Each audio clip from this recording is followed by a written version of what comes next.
A very good morning to all of you. I am Dr. Rubia from Department of Civil Engineering. Today I am going to discuss about the groundwater and its occurrence.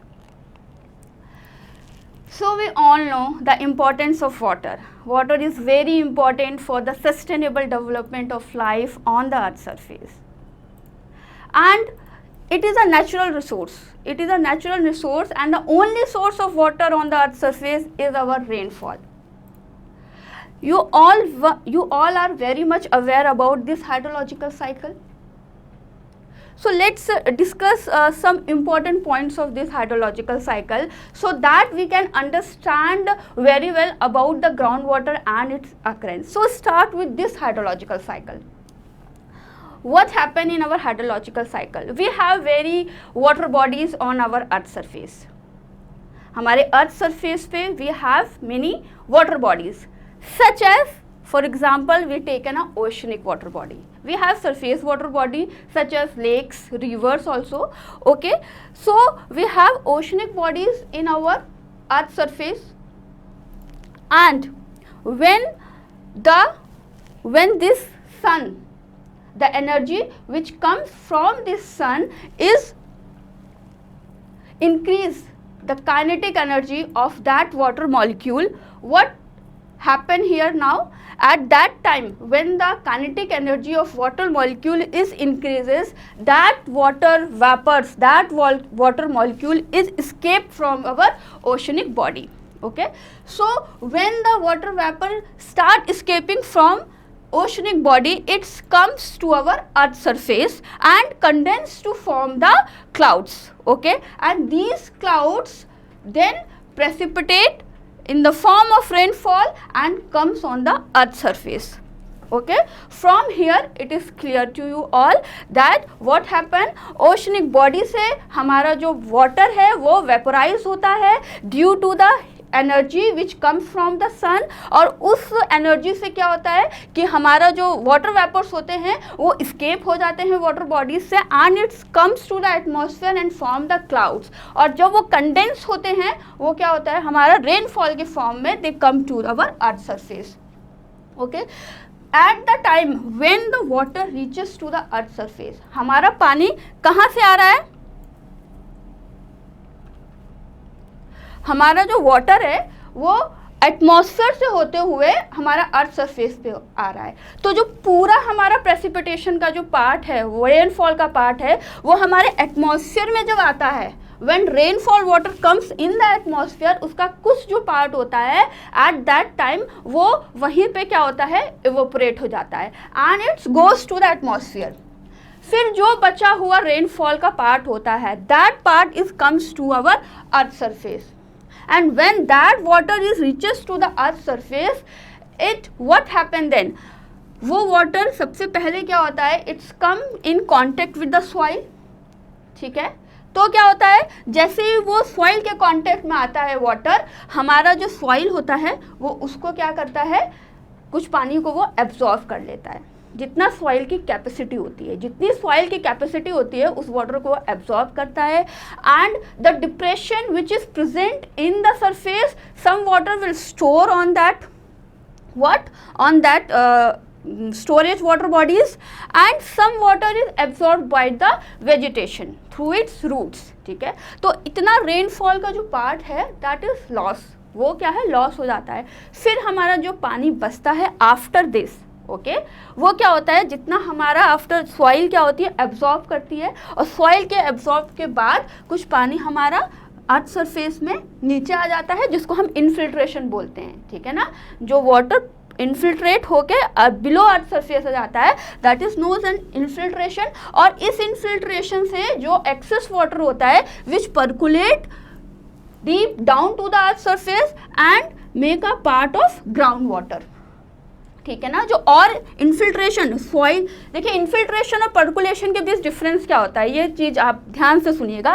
Infiltration क्या होता है, जब rainfall हुआ soil ने पानी जो absorb किया, ठीक है ना, सॉइल ने पानी एब्जॉर्ब किया. इस फिगर में आप देखिए यहाँ तक हमारा क्या हुआ, बारिश हुई, इन्फिल्ट्रेट हुआ, सॉइल ने वाटर एब्जॉर्ब किया.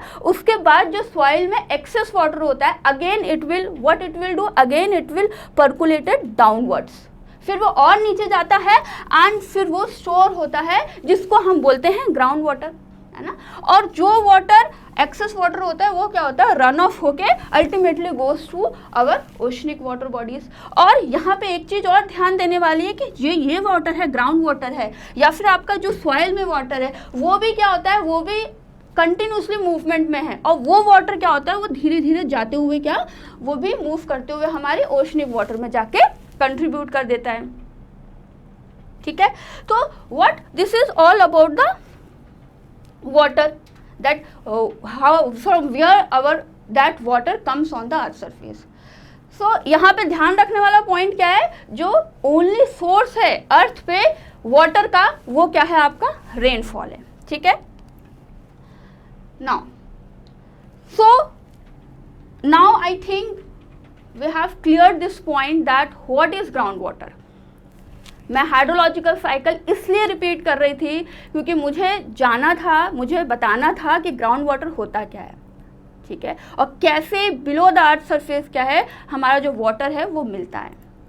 ठीक है, तो according to this ground water क्या है, ground water is the water which occur below the earth surface in the zone of saturation. वो वाटर जो अर्थ सरफेस के नीचे मिलता है, किस जोन में मिल रहा है, जोन ऑफ सैचुरेशन में। ठीक है, अब आप अगर इस फिगर को देख रहे हैं, this figure, what this figure shows, this figure shows the world water distribution. If we talk about the world water distribution, so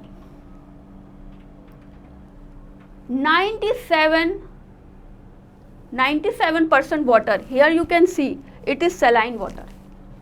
In this figure it is written here that 97% is saline water, and we know that our earth is 70% is covered with water and 30% is the continent part. ठीक है, जो 70% है वो water है, हमारे पूरे अर्थ में 70% जो एरिया है वो कवर्ड है वाटर से, और जो बचा हुआ है 30% वो कॉन्टिनेंट है।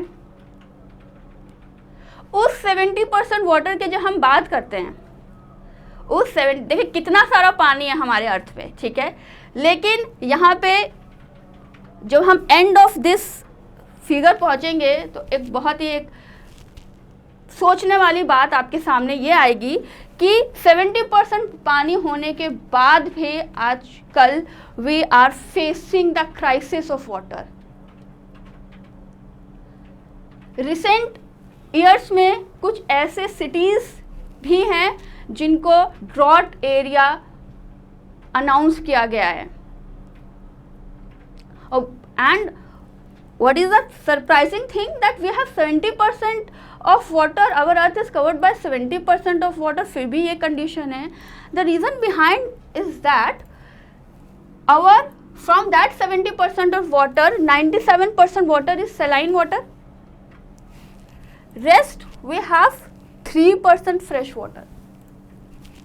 देखिए अब इस जो 97% saline water है वो तो हम यूज़ नहीं कर सकते हैं। ओशनिक वाटर बॉडीज़ का जो पानी है we can not drink it, it is highly saline, उसकी सैलिनिटी बहुत ज़्यादा है, हम उसको ड्रिंकिंग पर्पज़ के लिए, हम उसको किसी पर्पज़ के लिए नहीं यूज़ कर सकते हैं। तो इसको तो हम क्या है, भूल ही जाते हैं। ठीक है, बचा क्या हमारे पास, we have this fresh water, 3% fresh water.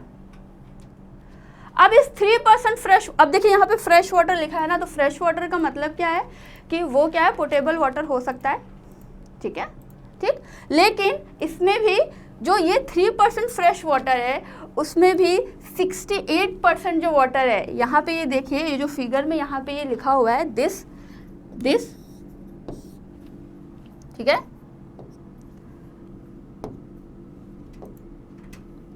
here it is written that from this 3%, okay, we have 68.7, approximately let's take it 68% water is glaciers and in ice cap।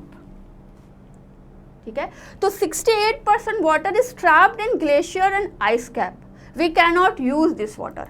From this 3%, that much amount of water is trapped in glacier and ice cap. ठीक है ना? Rest we have this surface water 0.3%. Surface water means it may be in your lakes, it may be in your rivers, it may be in your swamps, and you all are very much aware about the condition of surface water nowadays. They are highly polluted. You cannot drink it directly, even you cannot smell it. Just go and visit to some lake. If there is any lake in your areas, go and visit it. You cannot smell that water. तो drinking purpose के लिए तो it's very far thing. ठीक है, okay. Now okay, ठीक है, तो ये हो गया हमारा सरफेस वाटर. बचा क्या हमारे पास? अदर 0.9% जो भी सॉइल वगैरह में वाटर है, ठीक है, दैट इज अदर थिंग. बचा हमारे पास this ground water 30.1%. We have only fresh water source for drinking purpose and irrigation purpose is the groundwater nowadays. So we have very small quantity of fresh water on our earth surface. Although in ancient days people are depend on the surface water bodies. वो उस water body surface water bodies का पानी पीते थे, उसको हर चीज़ के लिए इस्तेमाल किया करते थे. लेकिन आजकल due to industrialisation, due to agriculture activity, due to domestic activity, ये सारी एक्टिविटीज़ जो हो रही हैं और इम्प्रॉपर जो तरीके से हो रही हैं, इसकी वजह से क्या हो रहा है, हम जो वेस्ट वाटर है अपने घरों से डायरेक्टली हम इन सरफेस वाटर बॉडीज़ में डिस्पोज कर देते हैं. तो उनको तो हम डायरेक्टली हम ड्रिंक नहीं कर सकते हैं, यूज़ नहीं कर सकते हैं. तो बचा क्या हमारे पास? Ground water, which is the only source of fresh water for drinking purpose and the agricultural activities. So we have very small amount of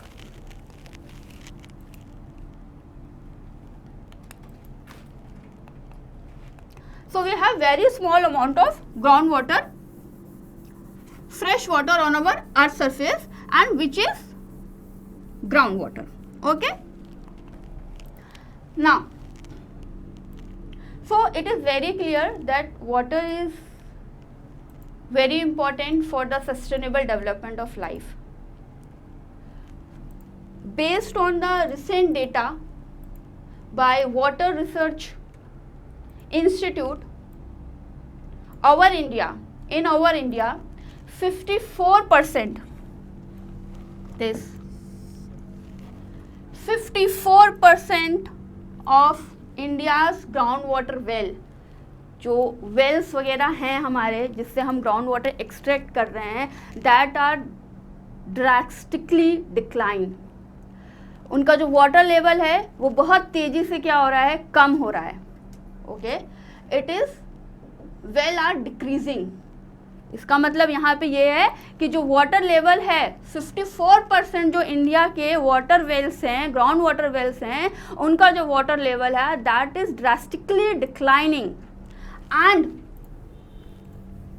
here 54% of India's area are in high to extremely high water stress. जो ये आपको red colour में this area and this जो dark red colour में area दिख रहे हैं, that areas are the zone of high to extremely high water stress area. And the interesting thing is that 100 million peoples here, 100 million peoples live in areas of poor water quality. So according to this data, there is a extreme need of proper groundwater development and management. Okay, so for proper groundwater and its development, there is a need to understand about the basic concept of groundwater, because if you cannot understand where it occurs, how it comes, you cannot properly develop it, properly manage it. So let's understand that what is groundwater, how it occur. In this slide you can see, I think अभी तक तो ये clear हो गया होगा कि ground water सब surface water है जो बिलो द अर्थ सरफेस हमको मिलता है, ठीक है.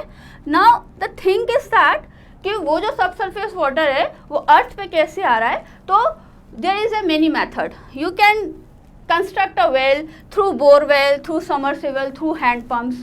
Okay, you can extract this ground water and उसको आप यूज कर सकते हो. ओके, सो अभी तक हमने जो पढ़ा कि ग्राउंड वाटर क्या है, अर्थ सरफेस के नीचे मिल रहा है, तो मीन्स ये क्या है, आपके जो भी रॉक्स है एंड सॉइल है उसमें मिल रहा है आपका ग्राउंड. आप अगर पहली जो स्लाइड्स है वो देखेंगे, अगर जहाँ ये वाली स्लाइड्स, ठीक है, ये फिगर को अगर आप देख रहे हैं, इसमें आप क्या देख रहे हैं कि वाटर क्या है, ये देखिए यहाँ पे मिल रहा है ना सैचुरेटेड जोन, रॉक्स में मिल रहा है, इन बिटवीन द पोर्स. ये जो पोर्स प्रेजेंट है ये देख रहे हैं आप, और ये जो है ये वाटर है इसमें बीच में, ठीक है. ये आपके रॉक पार्टिकल्स है या फिर सॉइल पार्टिकल्स है, उसमें क्या है, रॉक मिल रहा है, पानी हमें मिल रहा है, वाटर हमें मिल रहा है, जिसको हम ग्राउंड वाटर बोल रहे हैं.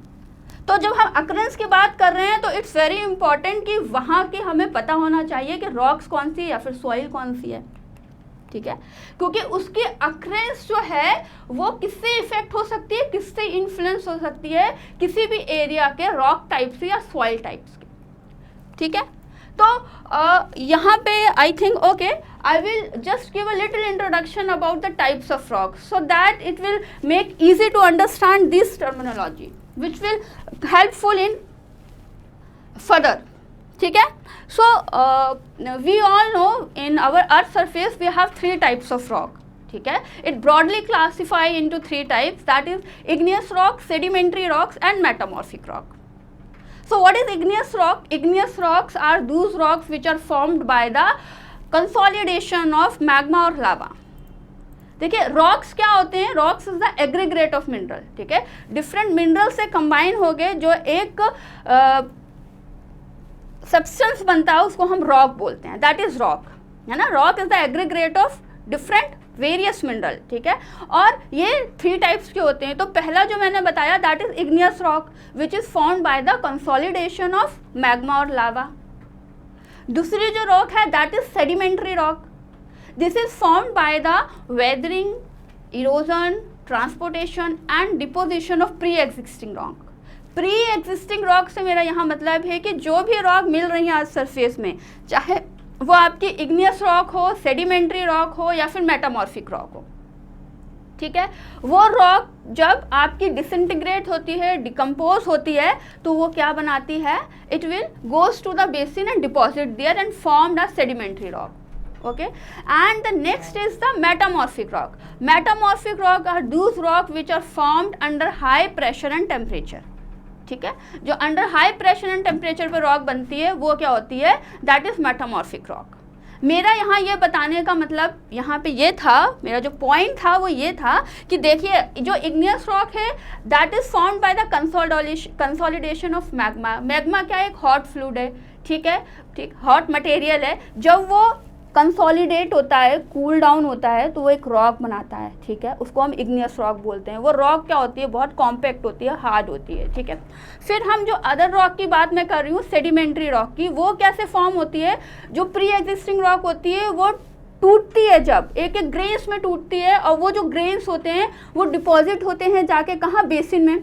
तो वो जब ग्रेन्स डिपॉजिट होंगे, ठीक है, वो जब ग्रेन्स क्या है आपके डिपॉजिट होंगे तो कैसे होंगे, लेट्स जैसे ये कोई आपका क्या है, ठीक है, कोई भी रॉक है पहले से ही है, और ये क्या है, यहाँ पे हम जाएंगे, दिस इज एवर, ये कोई बेसिन है, ठीक है. अब यहाँ पे क्या है, ठीक है, ये बेसिन है हमारी कोई, ठीक है. अब क्या हो रहा है यहाँ पे,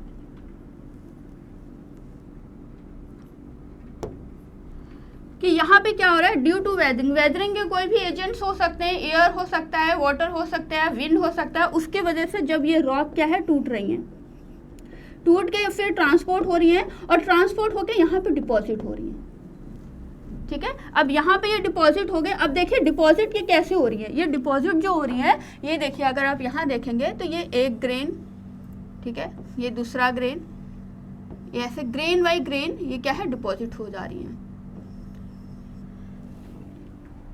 अब देखिए यहाँ पे जब ये डिपॉजिट हो रही है तो आप क्या देख रहे हैं यहाँ पे ये देखिए, ये यहाँ पे कुछ वॉइड्स बन रहे हैं, ठीक है, ये देखिए ये यहाँ पे क्या है, कुछ ये वॉइड बन रहा है बीच में, ठीक है। तो ये क्या हो रही है, ये सेडिमेंट्री रॉक बन गई आपकी। फिर आपका क्या हो रहा है, मेटामॉर्फिक रॉक आती है, ठीक है। मेटामॉर्फिक रॉक भी क्या है, जब ऐसी कोई रॉक, ठीक है ना, हाई टेम्परेचर और प्रेशर में जाएंगे, आप किसी भी चीज़ को प्रेशराइज करोगे तो ऑब्वियसली है, फॉर एग्जांपल स्पंज हमारे घर में सब होता ही है, हम सब ने देखा है, आप उसमें वाटर डालिए, ठीक है, तो क्या होगा, वो वाटर उसमें से क्या है एब्जॉर्ब होगा और कुछ समय बाद उससे वाटर बहने लगेगा, ठीक है। आप उसको प्रेशराइज करोगे, उसके जो पोर्स है वो क्या हो जाएंगे, वो कंप्रेस हो जाएंगे, ये पोर्स क्या होगा यहाँ से खत्म हो जाएगा, रॉक कॉम्पैक्ट हो जाएगी, हार्ड हो जाएगी, ठीक है, अंडर हाई टेम्परेचर और प्रेशर। तो वो उस टाइप की रॉक जो होगी वो होगी मेटामॉर्फिक रॉक। तो जब हम रॉक्स की बात करते हैं तो जो सेडिमेंट्री रॉक्स होती हैं वो ज़्यादा रिस्पॉन्सिबल होती हैं, या फिर हम उन रॉक में अगर ग्राउंड वाटर को देखें तो हमें ग्राउंड वाटर की अक्रेंस सेडिमेंट्री रॉक में ज़्यादा मिलेगी as compare to igneous rock और मेटामॉर्फिक रॉक, ठीक है। तो देखिए अब यहाँ पे एक टर्म है एक्वीफर, ठीक है, क्योंकि ग्राउंड वाटर क्या है, it's occur in the rock below the earth surface, तो वो रॉक हो गया या फिर सॉइल हो गया। तो यहाँ पे अभी हम पढ़ेंगे rock properties which are affecting the ground water, ठीक है ना। So before discussing those property let's understand some types of that groundwater occurrence lithology which is responsible for the occurrence of groundwater, ठीक है। So first is the aquifer. Aquifer क्या है, it is a water bearing formation. ऐसी कोई भी rock जिसमें आपको ground water मिल रहा है दैट इज एक्वीफर, ठीक है ना। तो एक्वीफर अगर इसकी प्रॉपर डेफिनेशन हम देख रहे हैं तो क्या लिखा है यहाँ पे, an aquifer is a geological formation that yields a sufficient amount of water to well, ठीक है। एक्वीफर क्या है, ऐसा रॉक जिसमें क्या है वाटर है और अगर उसमें मैं वेल कंस्ट्रक्ट कर रही हूँ तो उस वेल में पानी आ रहा है, दैट इज इम्पॉर्टेंट। तो वो क्या है, दैट इज एक्वीफर, ठीक है। तो आई थिंक एक्वीफर सबको क्लियर हो गया होगा। एक्वीफर क्या है, it is a water bearing formation which can yield sufficient amount of water to well. For example यहाँ पे लिख रखे हैं, देखिए sandstone, limestone and weather granite. अब देखिए जो सैंडस्टोन है और लाइमस्टोन है, these are the example of sedimentary rock, ठीक है। जो आपका यहाँ पे ग्रेनाइट लिखा हुआ है, यहाँ पे जो ग्रेनाइट लिखा हुआ है वो क्या है, वो आपकी इग्नियस रॉक है। अब मैंने ये बोला था पहले कि इग्नियस रॉक तो हार्ड होती है, कॉम्पैक्ट होती है, फिर कहाँ से इसमें वाटर मिल रहा है, लेकिन इसके आगे एक वर्ड ऐड किया है मैंने, वेदर्ड, ठीक है। इसके आगे मैंने एक वर्ड ऐड किया है, वेदर्ड। तो ग्रेनाइट तो है हमारा, लेकिन जहाँ तक वेदरिंग हुई है, जितना वो क्या है एटमॉस्फेयर से कांटेक्ट में आया, तो ऑब्वियसली से विंड, एयर, उस वाटर जो रेनफॉल है वो उसको क्या है, उसके भी कांटेक्ट में आएगा। उसकी वजह से क्या है, जो वहाँ पे वेदरिंग हो रहा है तो रॉक क्या हो रही है, वीक हो रही है, टूट जा रही है, तो उसकी वजह से वहाँ पे क्या है, पोर्स डेवलप हो जा रहे हैं, ठीक है। तो अगर हम कॉम्पैक्ट किसी ग्रेनाइटिक टेरेन में जाते हैं और ग्राउंड वाटर हम क्या है उसको एक्सप्लोर कर रहे होते हैं, तो हमेशा हमें वेदर जोन की तरफ जाना चाहिए, ठीक है। तो ग्रेनाइट में वाटर मिलेगा, कहाँ मिलेगा, वेदर जोन में, ठीक है। फिर जो नेक्स्ट है हमारा दैट इज एक्वीक्लूड, ठीक है। अब ये क्या लिखा है, एक्वीक्लूड। एक्वीफर क्या है ये क्लियर हो गया। The next definition is aquiclude. What is aquiclude? Aquiclude is a saturated formation. ये दो वर्ड्स पे ध्यान दीजिएगा, सैचुरेटेड एंड इम्परमिएबल। इस टू जो ये वर्ड्स हैं इस पे आप ध्यान दीजिएगा। एक क्या बोल रही हूँ मैं कि सैचुरेटेड, और दूसरा मैं बोल रही हूँ इम्परमिएबल। तो सैचुरेटेड क्या है, aquiclude are saturated but relatively impermeable layer which cannot yield sufficient amount of water. अच्छा, ये जो एक्विक फ्लूइड है इसमें पानी तो मिल रहा है, लेकिन वो क्या है, वेल में नहीं आ सकता है। It can not yield sufficient amount of water to well. अब एक्विफर में हमारे वेल में पानी आ रहा है, हम उसको यूज़ कर पा रहे हैं, बट यहाँ पे क्या हो रहा है, हम उसको यूज़ नहीं कर पा रहे हैं। क्यों यूज़ नहीं कर पा रहे हैं? क्योंकि वो इम्परमिएबल है, परमिएबल नहीं है। परमिएबल, यहाँ परमिएबिलिटी से मेरे यहाँ पे ये मतलब है, परमिएबल क्या होगी, ऐसी रॉक जिसमें से पानी ट्रांसमिट हो रहा है, ठीक है ना। अगर स्पॉन्ज, जो मैंने आपको एग्जांपल दिया था, आपके पास स्पॉन्ज है, उसमें पानी डालिए, वो क्या है, उसके आप एक तरफ से डालोगे दूसरी तरफ वो निकल के आ जाएगा, दैट इज़ द परमेएबल, ठीक है। आप अगर किसी वुडन ब्लॉक को ले लीजिए, एक तरफ पानी डालिए कि दूसरी तरफ उससे ट्रांसमिट होके आ पाएगा, नहीं आ पाएगा, तो वो क्या हो गया, दैट इज़ इम्परमेएबल, ठीक है। तो ऐसी रॉक जो क्या है, वाटर तो ले अपने पास ले रही है, मतलब वो क्या है, उसको एब्जॉर्ब तो कर पा रही है, लेकिन उसको ट्रांसमिट नहीं कर पा रही है, उस रॉक को हम बोलते हैं एक्विक्लूड्स। उन फॉर्मेशन को हम बोलते हैं एक्विक्लूड्स हैं। और इसका जो बेस्ट एग्जांपल है दैट इज क्ले, ठीक है। इसका जो बेस्ट एग्जांपल है वो है क्ले। क्ले क्या है, आपका वाटर क्या है, एब्जॉर्ब तो कर सकता है लेकिन उसको ट्रांसमिट नहीं कर सकता है। आपने एक सुना होगा, बहुत फेमस सॉइल का नाम है ब्लैक कॉटन सॉइल, ठीक है। वो जो हमारा जो कपास होता है जिसको हम बोलते हैं कॉटन, उसके प्रोडक्शन में, उसकी ग्रोथ में हम ब्लैक कॉटन सॉइल का ही इस्तेमाल करते हैं। क्यों? क्योंकि कॉटन की जो ग्रोथ होती है उसमें वाटर की रिक्वायरमेंट बहुत ज़्यादा होती है, और हमारा जो ब्लैक कॉटन सॉइल होता है उसमें क्ले की परसेंटेज बहुत होती है। तो वो क्ले क्या होता है, पानी को बहुत ज़्यादा एब्जॉर्व करके रख सकता है। तो वो एब्जॉर्व करेगा तो ऑब्वियसली क्या है, वो जो ग्रोथ होगी हमारे कॉटन की, वो क्या है, अच्छी होगी। तो कॉटन की ग्रोथ के लिए क्या है, ब्लैक कॉटन सॉइल का इस्तेमाल हम करते हैं, ठीक है। तो दिस इज एक्विक्लूड, ठीक है ना। अब हमारा क्या है, एक्वीफ्यूज। एक्वीफ्यूज ये क्या है, इसमें ना तो पानी क्या है एब्जॉर्ब होगा, neither it can what, transmit to it, ठीक है। ना तो वो सैचुरेटेड है और ना ही वो ट्रांसमिट कर सकती है वाटर को, ठीक है। मतलब उसमें आपको ग्राउंड वाटर मिलेगा ही नहीं, आप ये समझ लीजिए, ठीक है। तो यहाँ क्या लिखा है, are relatively impermeable formation neither containing not transmitting, ठीक है। क्या है, neither containing not transmitting water. तो ये जो होगा उसको हम बोलेंगे एक्वीफ्यूज। इस टाइप के रॉक में आपको पानी मिलेगा ही नहीं। एग्जाम्पल क्या है इसका, एग्जाम्पल देखिए, यहाँ पे लिखा है कॉम्पैक्ट ग्रेनाइट। इसका एग्जाम्पल है कॉम्पैक्ट ग्रेनाइट। मैंने यहाँ पे देखिए लिखा था वेदर्ड ग्रेनाइट, ठीक है, और यहाँ पे लिख रही हूँ कॉम्पैक्ट ग्रेनाइट, ठीक है ना। आपको किसी भी हार्ड रॉक में जो है, आपको जो ग्राउंड वाटर है वो नहीं मिलेगा, ठीक है, क्योंकि उसमें वो जो स्पेस हमें चाहिए वाटर के रहने की, वो तो मिलेगा ही नहीं उसको, तो वो कहाँ पे मिलेगा आपको पानी, ठीक है।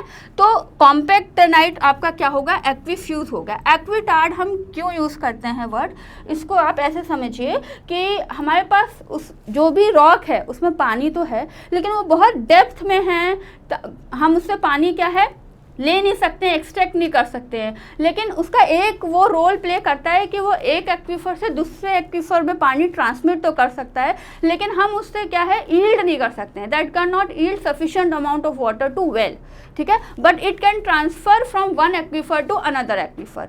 तो इसका एग्जाम्पल क्या है, सैंडी क्ले, ठीक है। इसका जो एग्जाम्पल है दैट इज सैंडी क्ले। तो I think this four definition is very much clear to you all. Aquifer and what, aquiclude and aquifuse and aquitard, ठीक है। एक बार और रिपीट कर देती हूँ मैं। एक्वीफर क्या है, वो फॉर्मेशन जिसमें पानी मिलेगा, वाटर बियरिंग फॉर्मेशन।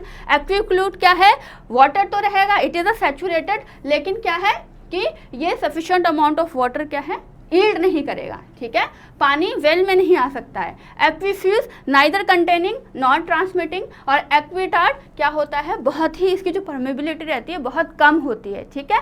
तो that is what, aquitard. Okay, so let's move to next slide. Okay, तो हमने ये चार चीज़ें हमने देख ली, what is aquifer, aquifuge, aquiclude, aquitard, ठीक है। नाउ द रॉक प्रॉपर्टीज, ठीक है ना। तो there is a two very much important rock properties which affecting the ground water occurrence, and this is porosity and permeability. Pores तो हम सब ने सुने हैं, ठीक है ना, पोर्स वर्ड तो हम अपनी जो डेली रूटीन में भी हम यूज़ कर सकते हैं। जब हम ग्राउंड वाटर अकरेंस की बात कर रहे हैं तो let's understand what is porosity. Okay, so what is porosity? Porosity is the voids which present in between the 2, 3 or more than the grains. Means here you can see in this diagram, this is the, for example we have any rock body और उसमें ये grains हैं, ठीक है ना, ये आप देख रहे हैं, ये क्या है, ये ग्रेन्स हैं, ठीक है। इन ग्रेन्स के बीच जो आपको ये स्पेस दिख रहा है, ये जो स्पेस दिख रहा है, इसी को हम क्या बोलते हैं, we call it a pore, interstices या फिर वॉइड्स, ठीक है, और इसी को हम बोलते हैं पोरोसिटी, ठीक है। तो पोरोसिटी आपका क्या हो गया, what is porosity? Porosity is the percentage of open spaces. Porosity is the percentage of open spaces within an unconsolidated sediment or a rock. ठीक है ना, ठीक। तो it is the open spaces. These, it is very clear from this diagram, ठीक है। जो open spaces आपके sediment, आपके जो ग्रेन्स हैं, इनको हम सेडिमेंट भी बोल सकते हैं, इनके बीच जो ये स्पेस प्रेजेंट है उसको हम बोलते हैं, we call it a pores, ठीक है। तो अब ये जो पोर्स होते हैं, ठीक है, ये पोर्स जो हैं ये डिपेंड करते हैं कि आपकी रॉक टाइप कैसी है, रॉक जो ग्रेन्स हैं, जो सेडिमेंट हैं, उनका साइज़ कैसा है, शेप कैसा है, वो यूनिफॉर्म है कि नहीं है, ठीक है, उसका कंसंट्रेशन कितना, इन सारी जो प्रॉपर्टीज़ है उस पर क्या है, पोरोसिटी क्या है आपकी डिपेंड करती है, ठीक है। अब देखिए आप इन्हीं दोनों में डिफरेंस देख लीजिए। यहाँ पे क्या है, आपको जो ग्रेन्स दिख रहे होंगे वो almost they are spherical in shape, round in shape, और यहाँ पे आप देखेंगे उनका शेप क्या है, it is irregular, very much irregular. तो अब देखिए जब यहाँ पे थोड़ा का है यूनिफॉर्म शेप है, तो आप क्या देख रहे हैं, पोर्स जो हैं वो आपको क्या है, अच्छे दिख रहे हैं, बड़े बड़े दिख रहे हैं, और यहाँ पे क्या है, जो पोर्स हैं वो छोटे दिख रहे हैं। तो डिफरेंस इन दोनों में क्या है, छोटे ग्रेन है, जो उनकी जो पेरिफेरी है, ठीक है, वो क्या है, इर्रेगुलर है, और यहाँ पे क्या है, रेगुलरिटी है उनकी शेप में। तो यहाँ पे पोर्स भी हमको अच्छे मिल रहे हैं, ठीक है। तो पोरोसिटी मेनली डिपेंड करती है कि आपका रॉक किस टाइप का है, उसका साइज क्या है, ग्रेन का शेप क्या है, ठीक है, ठीक। तो अगर हम पोरोसिटी देख रहे हैं तो इसको हम क्लासीफाई करते हैं 2 कैटेगरीज में। One is the primary porosity and other is the secondary porosity. अब प्राइमरी पोरोसिटी क्या होती है? प्राइमरी पोरोसिटी हमारे रॉक्स में तभी डेवलप होती है, कब डेवलप होती है? At the time of deposition of our rocks. जिस टाइम रॉक फॉर्म हो रहे हैं उसी टाइम जो पोरोसिटी डेवलप हो जाती है रॉक्स में, that is called the primary porosity. And what is secondary porosity? Secondary porosity is the porosity which formed after the deposition of rock. मतलब क्या है, रॉक क्या है, डिपॉजिट हो गया, फॉर्म हो गया, और फिर कुछ टेक्टोनिक एक्टिविटीज़ हुई जिसकी वजह से उसमें लिनियामेंट हुए, फ्रैक्चर्स बने, ज्वाइंट्स बने, उनकी वजह से जो पोरोसिटी बनती है that is called the secondary porosity, ठीक है। तो this is what, primary porosity and secondary porosity, ठीक है। तो अब पोरोसिटी क्या है, अगर हम इसको मैथमेटिकली देखते हैं, ठीक है, इसको हम मैथमेटिकली देखते हैं अगर, तो porosity is the measure, porosity is the measure of the contained interstices और voids expressed as the ratio of the volume of interstices to the total volume, ठीक है। It is the ratio of volume of interstices to the total volume. Volume of interstices means voids and pores which is present to the total volume, and it is designated by alpha and mainly measured in percentage, ठीक है। so alpha means porosity is equal to V divided by V, ठीक है ना। so what is, and it may be equal to Vt minus Vs divided by V. what is V here? V is the total volume of voids, total volume of voids present in any rock. Vs is the volume of solid, इस पूरे का जो है जितना भी rock amount लिया है उसका, and Vt is the bulk of volume, ठीक है। तो with this data you can calculate the porosity in percentage. Porosity is always calculated in percentage, ठीक है, and it is denoted by alpha. ठीक है। अच्छा, यहाँ पे एक चीज़ तो हमने देख ली कि ग्राउंड वाटर में पोरोसिटी, जो एक रॉक की जो प्रॉपर्टी है पोरोसिटी, वो बहुत इंपॉर्टेंट रोल प्ले करती है, ठीक है। लेकिन आप देखिए यहाँ पे अगर आप इस फिगर को देख रहे हैं, ठीक है ना, I think it is clear to you all कि ये पोर्स बने हुए हैं, ये देखिए ये पोर्स बने, और ये जो ब्लू कलर की लाइन है ये शो कर रही है ग्राउंड वाटर फ्लो की, ग्राउंड वाटर फ्लो की जो बिलो द सरफेस हो रहा है, ठीक है ना। बड़े अच्छे से ये फ्लो हो रहा है पोर्स के बीच में, लेकिन यहाँ पे क्या हो रहा है, यहाँ पे कुछ क्या है, ये ब्लॉकेज आ गया, ठीक है, यहाँ पे ब्लॉकेज आ गया, तो क्या है, ग्राउंड वाटर का मूवमेंट रुक गया। अब तो ये condition is not suitable for occurrence of ground water. अब देखिए यहाँ पे जो सेकंड फिगर आपको दिख रहा है, यहाँ पे क्या हो रहा है, आपका जो पोर्स है वो क्या है, सारे पोर्स एक दूसरे से इंटरकनेक्ट है।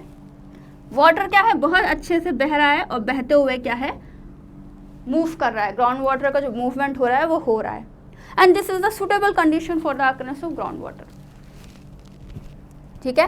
तो हमें कौन सी कंडीशन चाहिए, हमें ये वाली कंडीशन चाहिए, और वो पोर्स इंटरकनेक्टेड पोर्स होने, पोरोसिटी तो होनी ही चाहिए, लेकिन वो जो पोर्स प्रेजेंट है वो कैसे होने चाहिए, वो इंटरकनेक्टेड होने चाहिए, ताकि वाटर क्या है, अच्छे से मूव कर सके, ठीक है।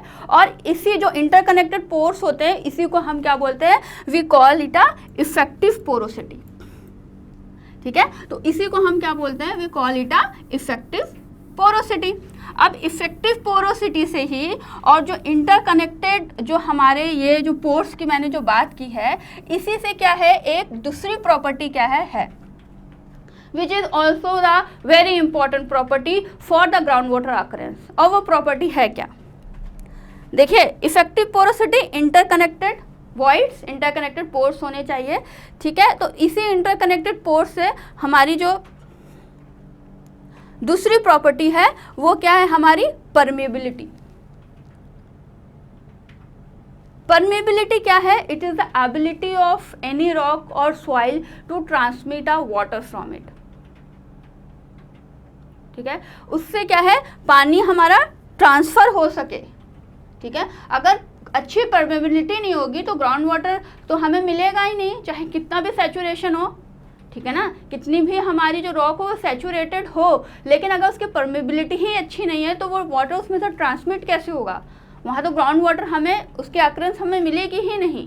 तो दो चीज़ें जो इसमें इंपॉर्टेंट है, that is the what, for the occurrence porosity is necessary, and for the movement permeability is important, ठीक है। So these two properties are depend on each other, ठीक है। अगर पोर्स इंटरकनेक्टेड है तो आपको परमेबिलिटी भी अच्छी मिलेगी। अब देखिए, जो हम पोरोसिटी की बात करते हैं तो ये क्या है, कुछ एग्जांपल्स दिए हैं रॉक्स के, कि हर रॉक में एक जैसी पोरोसिटी नहीं होती है, किसी में क्या है, आपको अच्छी पोरोसिटी मिल रही है, किसी में अच्छी नहीं मिल रही है। उसका रीज़न क्या हो सकता है, as you can see in this diagram, this a diagram is showing that the grains are well sorted. Well sorted से यहाँ मतलब है, आप देखिएगा इनका जो शेप है वो अप्रॉक्सीमेटली क्या है, सारे यूनिफॉर्म है और इक्वल साइज के हैं, ठीक है ना, अप्रॉक्सीमेटली। तो ये क्या है, वेल शॉर्टेड कहलाएं।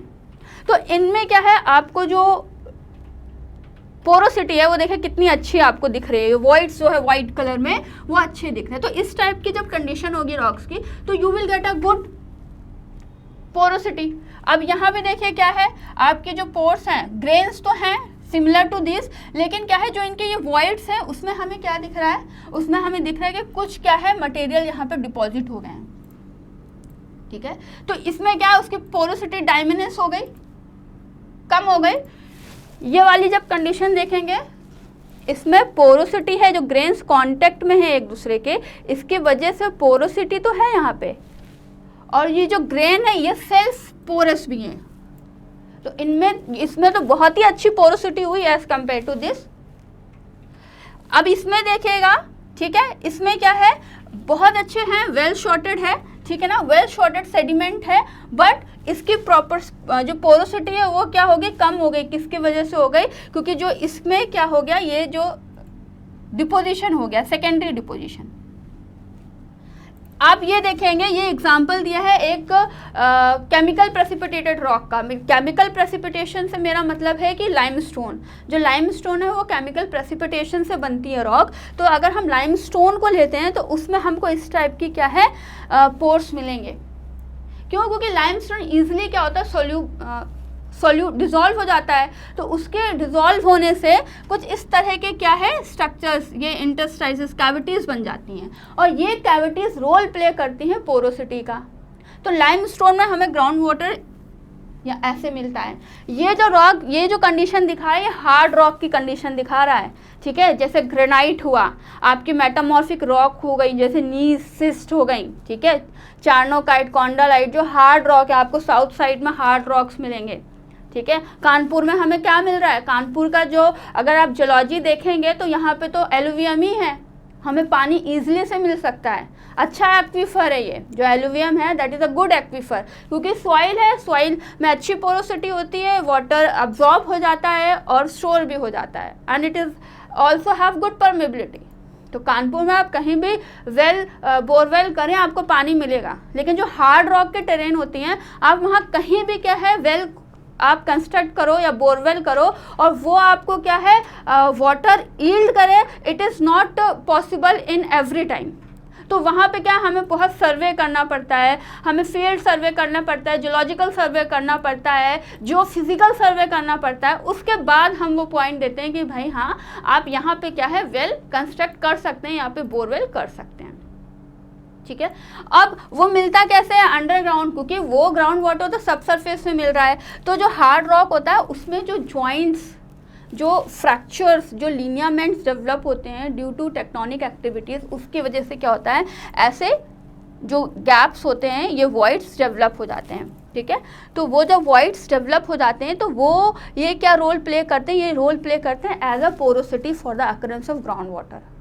और ये हम इजीली ऐसे आइडेंटिफाई नहीं कर सकते हैं जब तक इसमें अच्छा सर्वे ना किया हो। फील्ड सर्वे बहुत ज़रूरी है इसमें, जो फिजिकल सर्वे बहुत ज़रूरी है हार्ड टेरेन में रॉक आइडेंटिफाई करने के लिए, ठीक है। So these are the some example of porosity कि in different types of rock how different porosities occur, ठीक है।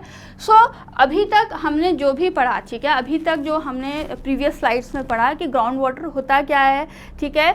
ग्राउंड वाटर की हमने डेफिनेशन पढ़ी, वाई वाटर इज इम्पॉर्टेंट, हमने वर्ल्ड वाटर डिस्ट्रीब्यूशन पढ़ा, ठीक है। हमने क्योंकि ग्राउंड वाटर रॉक्स में मिल रहा है तो ऑब्वियसली जो रॉक प्रॉपर्टीज़ होंगी वो उसके अक्रेंस को इफेक्ट करेंगे, हमने वो प्रॉपर्टीज़ भी पढ़ी, ठीक है। अब ग्राउंड वाटर जो कि अर्थ सरफेस के नीचे मिल रहा है वो कैसे आकर मिल रहा है, उसकी अक्रेंस कैसी है, हम उसको डिस्कस करते हैं, ठीक है। तो अक्रेंस ऑफ ग्राउंड वाटर, ठीक है ना। तो here it is written is vertical distribution of sub surface. Vertical distribution मतलब अगर हम कोई वेल कंस्ट्रक्ट कर रहे हैं, ठीक है ना, तो जो ग्राउंड वाटर है वो सॉइल से लेकर जहाँ तक जो सॉइल है ऊपर, उसके बाद जहाँ जितने डेप्थ में वाटर मिल रहा है उसको हम स्टडी करते हैं कि कैसे वाटर क्या है नीचे सब सरफेस में मिलता है, ठीक है। तो जब हम अक्रेंस की बात करते हैं ग्राउंड वाटर की सब सरफेस, तो उसको हम 2 जोन्स में कैटेगराइज करते हैं। एक तो है हमारा जोन ऑफ एरिएशन और दूसरा है हमारा zone of saturation. Zone of aeration हमारा जो कि हमें सरफेस पे मिलता है up to the zone of saturation, ठीक है ना। देखिए 2 जोन मिल रहे हैं हमको, ठीक है ना, यहाँ पे हमको क्या है 2 जोन्स मिल रहे हैं। अब वो क्या है? ये zone of aeration and zone of saturation, ठीक है, ठीक। तो जोन ऑफ एरिएशन हमें just below the earth surface, मतलब जैसे ही हमारे अर्थ सरफेस के नीचे हमें जो जोन मिल रहा है वो जोन ऑफ एरिएशन है। इसमें क्या होता है, in zone of aeration the voids is partially filled with air and partially filled with water, and in zone of saturation में क्या होता है, the voids is completely filled with water, ठीक है ना। जोन ऑफ जो एरिएशन जो होता है उसमें जो वाटर होता है उसको sometimes we call a vadose water, and जो जोन ऑफ सैचुरेशन होता है उसमें जो वाटर मिलता है we also call it a phreatic water, ठीक है ना, ठीक। तो ये हो गया हमारा क्या, this is a diagram which is showing the vertical distribution of ground water, ठीक है। तो यहाँ पे देखिए आपको बहुत क्लियर है ये दो चीज़ें जो मैंने आपको बताई, जोन ऑफ सैचुरेशन और जोन ऑफ एरिएशन। ये जो आपका पार्ट है ये कहलाता है zone of aeration, this part, ठीक है। ये पार्ट आपको क्या कहला रहा है, this is showing the zone of aeration. Unsaturated zone भी बोलते हैं इसको, ठीक है। अब दूसरा जोन क्या है इसके बाद, जोन ऑफ सैचुरेशन, ठीक है। देखिए यहाँ पे लिखा है वेडॉस वाटर और यहाँ पे लिखा है phreatic water. The water which is in our zone of aeration is known as vadose water and the water which is present in the saturation zone is the phreatic water, ठीक है। So this is the sectional view of the vertical distribution of groundwater. Okay, so let's understand one by one ki what is zone of aeration and what is zone of saturation. Okay, so let's talk about the zone of aeration which is occurred just below the earth's surface. Okay, so zone of aeration, as I already tell you that zone of aeration is that zone in which the voids, the pores is partially composed of air and partially of water, ठीक है ना। उसमें क्या होता है, air and water in pores में दोनों होते हैं, तो उस जोन को हम क्या बोलते हैं, जोन ऑफ एरिएशन, ठीक है ना। Here it is written it is partially filled with air and partially filled with water, ठीक है। The next thing is the zone of aeration is further divided into 3 categories, ठीक है। The zone of aeration is further divided into 3 categories and that categories is what, soil zone, ये जो आपको दिख रहा है soil zone, then the intermediate zone, ये zone this intermediate zone, या फिर इसको क्या है वेडॉस जोन भी बोलते हैं, ठीक है। और इसके बाद आता है आपका कैपिलरी फ्रिंज, ये कैपिलरी जोन। तो आपका जो हो गया जोन ऑफ एरिएशन में we have 3 zone, zone of soil water zone, intermediate और vadose zone and the capillary zone, ठीक है। अब देखिए जब हम सॉइल वाटर जोन की बात करते हैं तो सॉइल वाटर जोन है वो बहुत इम्पॉर्टेंट है फॉर द एग्रीकल्चरिस्ट, जो एग्रीकल्चर साइंटिस्ट हैं उनके लिए बहुत इंपॉर्टेंट है। क्यों? क्योंकि जो सॉइल वाटर जोन है वो वाटर प्रोवाइड कर रहा है जो भी वेजिटेशन है हमारे सरफेस पे, ठीक है ना। जो भी वेजिटेशन हमारे जो सरफेस पे है उसको जो वाटर मिल रहा है it's come from the soil water zone, ठीक है। और सॉइल वाटर जोन की डेप्थ क्या हो सकती है, आप अगर ये फिगर देख रहे हो, ठीक है, ये सॉइल वाटर जोन की डेप्थ क्या हो सकती है, उसकी डेप्थ जो होगी वो वहाँ तक होगी जहाँ तक आपकी प्लांट्स जो भी वेजिटेशन है उसकी रूट जहाँ तक पेनिट्रेट करेगी, उसकी रूट्स जहाँ तक पेनिट्रेट करेंगी वो आपका क्या है, सॉइल वाटर जोन कहलाएगा, ठीक है। वो आपका पार्ट क्या है, सॉइल वाटर जोन कहलाएगा, ठीक है। तो अब जो सॉइल वाटर जोन है हमारा, ठीक है, ये क्लियर हो गया कि वो क्या है, आपके जस्ट अर्थ सरफेस के नीचे जो भी जोन होता है जहाँ तक आपका जो रूट्स होती है वो पेनिट्रेट होती हैं, that is soil water zone. और ये जोन इंपॉर्टेंट है because of the growth of vegetation which is present on the earth surface, ठीक है। अब उसमें क्या है, ये 3 टाइप्स के क्या है वाटर या मॉइस्चर कंटेंट हमें मिलता है। क्या डेफिनेशन यहाँ लिखा है, hygroscopic water, capillary water and gravitational water, ठीक है। So let's understand what is hygroscopic water, what is capillary water and what is a gravitational water. Hygroscopic water क्या हो गया, देखिए जब हमारा जो सॉइल मॉइस्चर एब्जॉर्ब करता है उसके बाद सपोज करिए जो आपका एरिया है, जो वेदर कंडीशन है वो बहुत एरिड है, ठीक है ना, हॉट कंडीशन है, तो ऑब्वियसली क्या होगा, आपके सॉइल से वाटर क्या है, एवोपरेट हो जाएगा। लेकिन उस कंडीशन में भी आपका जो सॉइल रहती है उसमें क्या होता है, आपको एक फाइन लेयर जो होती है हर ग्रेन्स में वो कवर्ड रहती है उससे, ठीक है। तो वो जो फाइन लेयर जो है वाटर मॉइस्चर की जो आपके सॉइल से कवर्ड है उसको हम बोलते हैं हाइग्रोस्कोपिक वाटर, ठीक है। फिर आपका आता है कैपिलरी वाटर, जो कैपिलरी एक्शन की वजह से जो सॉइल में क्या है वाटर, अब यहाँ पे देखिए वाटर तो है लेकिन बीच में आपका ये देखिए जो ये आप देख रहे हो ये वॉइड्स भी प्रेजेंट है, यहाँ पे एयर है, ठीक है। और ये आप क्या देख रहे हो, ग्रेविटेशनल वाटर। ग्रेविटेशनल वाटर से यहाँ क्या मतलब है कि जब पानी आपकी सॉइल में ज़्यादा हो जाता है, when water is in excess, what it did, it percolate downwards now. Under the action of gravity वो पानी क्या है, वो नीचे की तरफ मूव करने लगेगा, ठीक है। वो वाटर क्या कहलाता है, ग्रेविटेशनल वाटर कहलाता है, ठीक है। अब यहाँ पे देखिए लिखा है permanent wilting and field capacity. दो चीज यहाँ पे लिखा है। परमानेंट विल्टिंग पॉइंट क्या होगा, सॉइल में वाटर तो है, सॉइल में वाटर तो है, बट इतना नहीं है कि वो प्लांट की ग्रोथ में क्या है, हेल्प कर सके। फील्ड कैपेसिटी, प्लांट जो आपकी सॉइल है उसमें they have that much water that they can help for the growth of plant, ठीक है। तो इन दोनों का जो डिफरेंस होगा that is the available water. Many times this question is asked in interview that what is wilting point and what is field capacity and what is the available water. So this is the what is wilting point and field capacity in very easy language, ठीक है। तो ये हमारा क्या होता है, wilting point होता है और what अवेलेबल वाटर होता है। And this is about the soil water zone.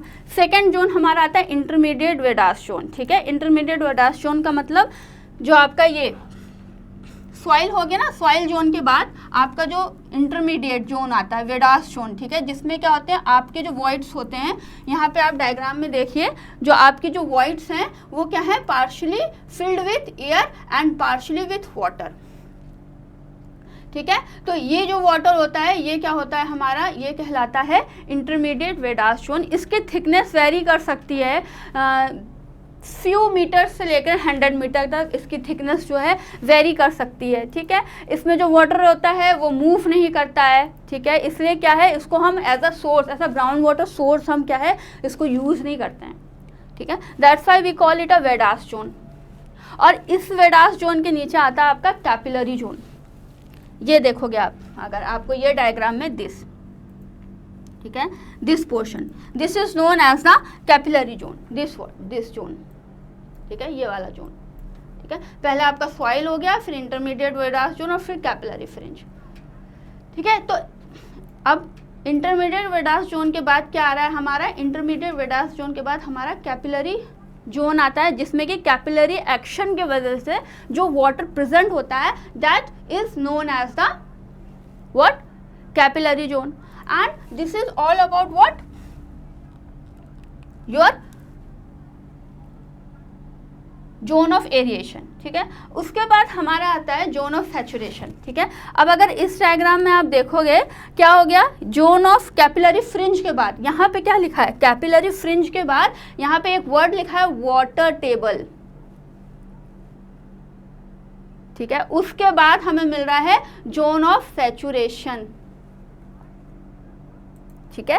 तो अगर हम वाटर टेबल की बात करते हैं तो वाटर टेबल है क्या, ठीक है ना, व्हाट इज वाटर टेबल, ठीक है। तो वाटर टेबल के बाद से जो भी नीचे जो भी पानी होता है that is known as the water zone of saturation, ठीक है। तो इसको क्या बोलते हैं हम, water table, it forms the boundary, between the zone of aeration and zone of saturation. अब वाटर टेबल आपका क्या है, शैलो भी हो सकता है, इंटरमीडिएट डेप्थ भी हो सकता है, या फिर बहुत ही डेप्थ में हो सकता है, ठीक है। वो डिपेंड करता है आपका वाटर टेबल कि आप वहाँ पे रेनफॉल कैसी हो रही है, क्लाइमेट कैसा है, वहाँ की सॉइल कैसी है, ठीक है, उसकी टोपोग्राफी कैसा है, स्लोप कैसा है, इन सारी चीज़ों में वाटर टेबल क्या है डिपेंड करता है, ठीक है। जितना आपका सॉइल, आपका जो सॉइल वाटर जोन है, इंटरमीडिएट वो वेडास जोन है, उनकी जितनी डेप्थ होगी उसके कंपैरेटिवली आपका क्या है वाटर टेबल की डेप्थ होगी, और जो स्लोप होगा उसी के अकॉर्डिंग आपका क्या है वाटर टेबल का भी क्या होगा, शेप होगा। तो वाटर टेबल के बाद जो होता है हमें क्या मिलता है, zone of saturation. And zone of saturation is that zone in which ground water is occur, because in this zone the voids are completely filled with water and we call it as a aquifer। इसी को हम क्या बोलते हैं, aquifer. क्यों, क्योंकि उसमें हमें वाटर मिल रहा है और उसको हम क्या है ईल्ड कर सकते हैं in sufficient amount from our wells. Okay, so this is all about what, zone of that vertical distribution of groundwater, ठीक है, below earth surface. Okay, so if we talk about the origin and age of ground water, ठीक है, तो what is origin of ground water, we discuss it in our first slide और in second slide that the only source of ground water is the rainfall. ठीक है, तो rainfall से जो भी पानी आता है that is what we have on our surface water bodies and what we have on our below the earth surface which we called as a ground water. ठीक है, so according to this geological society of water there are the different genetic type of what ground water is there. It is written here this juvenile water. What is juvenile water? It is a fresh water. वो fresh water जो होता है उसको हम juvenile water बोलते हैं. Magmatic water हमारा वो वाटर हो गया जो कि मैग्मा से बनता है. ठीक है ना, जो कि मैग्मा से आता है. ठीक, मैग्मा में सिर्फ क्या होते हैं, हॉट फ्लूइड नहीं होता, उसमें वाटर वेपर्स होते हैं, कार्बन डाइऑक्साइड होते हैं और भी बहुत सारी चीज़ें होती हैं. ठीक है, देन मेटामॉर्फिक वाटर, जो मेटामॉर्फिस प्रोसेस होती है उससे में जो वाटर इन्वॉल्व होता है that is metamorphic water. Meteoric water की बात ये कर रहा है टेरेस्ट्रियल वाटर से. ठीक है ना, टेरेस्ट्रियल जो वाटर है उससे उसकी बात कर रहा है. ओशनिक वाटर जो वाटर हमारे ओशनिक बॉडी में है, और कैनॉट वाटर वो वाटर है जो कि बहुत समय से, ठीक है ना, for a much time of our geological period वो एटमॉस्फेयर के कांटेक्ट में नहीं है. ठीक है ना, वो एटमॉस्फेयर के कांटेक्ट में नहीं है, उसको हम बोलते हैं कैनॉट वाटर या फिर फॉसिल वाटर भी. ठीक है, and this all water is interconnected with each other. ठीक है, तो अभी क्या है, वाटर हमारा हमने देखा फ्रेश वाटर भी है. ठीक है, फ्रेश वाटर भी है हमारे पास और ऐसा वाटर भी है जो बहुत समय से क्या है एटमॉस्फेयर के कांटेक्ट में नहीं आया है. तो how can we determine the age of ground water? हमने तो ये सुना है कि हम रॉक्स की एज डिटरमाइन कर सकते हैं, किसी फॉसिल की एज डिटरमाइन कर सकते हैं, लेकिन हाँ हम क्या है ग्राउंड वाटर की एज भी डिटरमाइन कर सकते हैं. How can we determine the age of ground water? To determine the age of ground water और the concept of determining the age of ground water is the topic of highly speculations. ठीक है, इसको determine करना बहुत easy नहीं था, but with the help of radio isotope we can identify the age of groundwater, and for identifying the age of groundwater we use our two isotopes mainly. One is hydrogen 3 that is tritium and other is carbon 14. ठीक है, आपको hydrogen 3 मिलता क्या है, it you will get hydrogen 3 in our atmospheric due to cosmic radiation. Cosmic radiation से जो hydrogen 3 produce होता है वो रेनफॉल के थ्रू हमारे एटमॉस्फेयर से आता है, एटमॉस्फेयर में से हमारे अर्थ सरफेस पे आता है और ड्यू टू इन्फिल्ट्रेशन और पर्कुलेशन वो ग्राउंड वाटर में चला जाता है. ठीक है, और कार्बन 14 भी हमारा एटमॉस्फेयर में ही मिलता है या फिर वो हमारे जो ऑर्गेनिक मैटर प्रेजेंट होते हैं सॉइल्स में, वेजिटेशन में या फिर रूट्स में या फिर ह्यूमस मटेरियल में, उससे जो वाटर हमारा जो सरफेस से पर्कुलेट होके आता है उसके थ्रू भी कार्बन 14 हमें ग्राउंड वाटर में मिलता है. ठीक है, तो अगर हमें डिटरमाइन करना होता है with the help of radio active element तो we can use this equation. हम इस इक्वेशन के थ्रू क्या है ग्राउंड वाटर की एज डिटरमाइन कर सकते हैं. ठीक है, अब देखिए कार्बन 14, अब अगर हम ट्राइटियम की बात करते हैं उसका हाफ लाइफ पीरियड क्या है 12.33 ईयर्स. मतलब जो वाटर 12.33 ईयर्स ओल्ड है उसका आप इतना पानी, इसकी हेल्प से आप उसका एज डिटरमाइन कर सकते हो. अब लेकिन इससे ज़्यादा है एज उस वाटर की तो आप क्या है कार्बन 14 से डिटरमाइन कर सकते हैं. क्यों? क्योंकि कार्बन 14 का जो है 5730 ईयर्स क्या है आप उसका जो है हाफ लाइफ है उसकी. ठीक है, और विद द हेल्प